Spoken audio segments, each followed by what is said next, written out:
አፄ ቴዎድሮስና አዛውንቱ።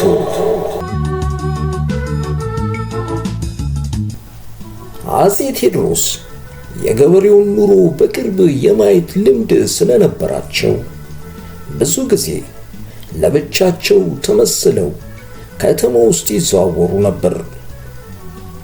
አንድ ቀን እንዲህ እየተዘዋወሩ ሳለ አንድ አረጋዊ ሰውዬ በጎንደር ከተማ መሃል ከባድ የሸክም እንጨት ተሸክመው ሲሄዱ ያሉ።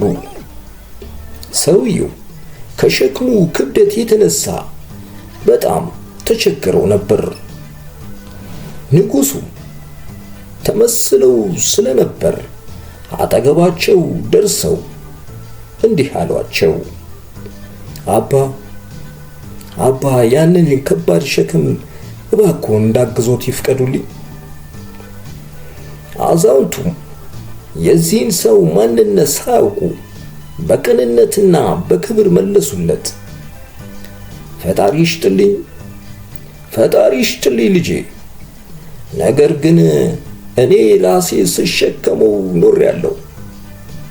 አንተ ወጣት ሰው የአንድ ሰው ሸክም ከመሸከም ይልቅ የአገርን ሸክም ተሸከም። አፄ ቴዎድሮስ በዚህ መልስ በጣም ተገረሙ።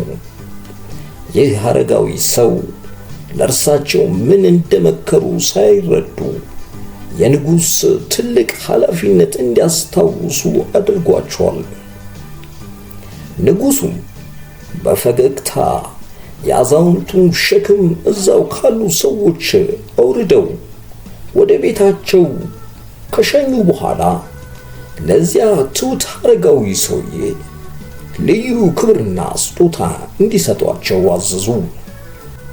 ትሕትና የሕይወታችን ተቀዳሚው ተግባር ይሁን። ሻሎም።